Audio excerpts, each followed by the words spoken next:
En revenant, je voudrais qu'on revienne un tout petit peu sur la question du carburant. Pour nous, c'est une question qui est importante parce que l'augmentation du prix du carburant impacte l'économie de façon globale. Le président de la République a dit ceci. L'année dernière, moi je parle du discours du 31 décembre, on dit il y a quelques jours, il disait, l'année dernière, donc 2022, voilà. L'année dernière, le gouvernement a été amené à procéder à un léger relèvement des prix des carburants à la pompe. Grâce à cette mesure, la subvention des produits pétroliers, qui était de plus de 1000 milliards de francs CFA en 2022, a été réduite à environ 640 milliards de francs CFA en 2023. Cependant, cette subvention continue de peser significativement sur le trésor public. Nous n'aurons très certainement pas d'autre choix que de la réduire de nouveau. Nous veillerons néanmoins à ce que les ajustements nécessaires n'impactent pas substantiellement le pouvoir d'achat des ménages. Alors, en parcourant les journaux, il y a quelques réactions qui ont retenu notre attention. Vous avez un journal en ligne qui s'appelle Panorama Papers, qui a écrit un article « Augmentation des prix du carburant à la pompe ». Paul Biya veut défier le peuple. Dans son traditionnel discours de fin d'année, le président de la République a annoncé une hausse des prix du carburant, ce qui n'est pas sans incidence sur le panier de la ménagère. Le Cameroun court vers une implosion certaine. J'espère que Paul Biya n'est pas en train de dessiner le diable au mur, à moins qu'il ne se croit désormais invincible. Ça, c'est la parole qui a été donnée au président d'une association de défense des droits des consommateurs qui a requis l'anonymat. Je parle bien d'un article qui apparaît dans le journal en ligne Panorama Papers. Sur la question des prix de la subvention du prix du carburant, est-ce qu'il n'y a pas, pour dire de façon triviale, un autre autrement? Monsieur Fadou, en fait, la question de la subvention du carburant est la plus grosse forfaiture du régime Biya.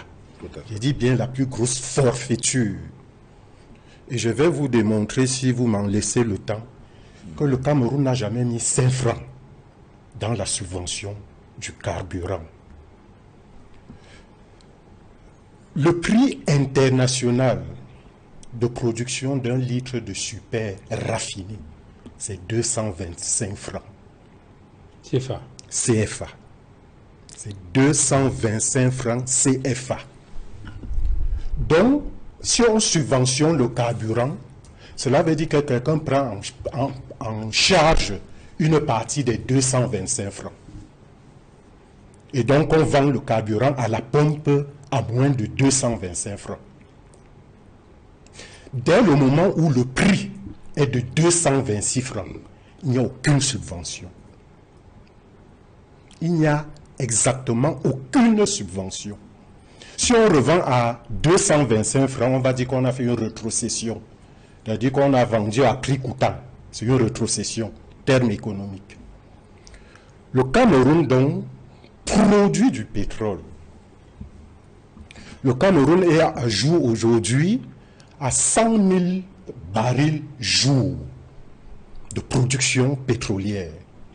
La consommation est estimée autour du tiers des 100 000 barils jour. C'est-à-dire qu'en termes de production, le Cameroun produit puis qu'il ne peut consommer. Si on prend le prix du carburant à la pompe aujourd'hui à Yaoundé, 730 francs, et on estime qu'à peu près, il y a 50 francs de prix de transport du litre de carburant de Douala ou de Limbe pour Yaoundé. Cela veut dire qu'il va rester 680 francs. Lorsque vous avez 680 francs, vous avez 200 et poussières de pourcentage d'impôt sur le carburant.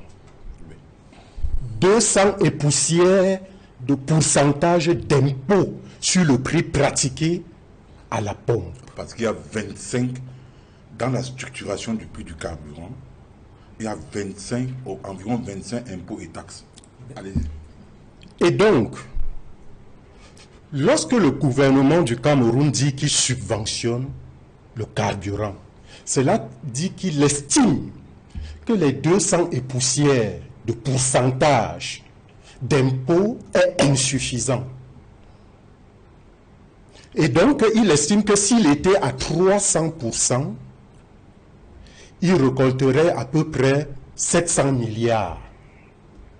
Et donc, lorsqu'il annonce qu'il a subventionné à 700 milliards de francs CFA, cela veut dire qu'il a renoncé à percevoir les 700 milliards s'il avait augmenté le prix du carburant.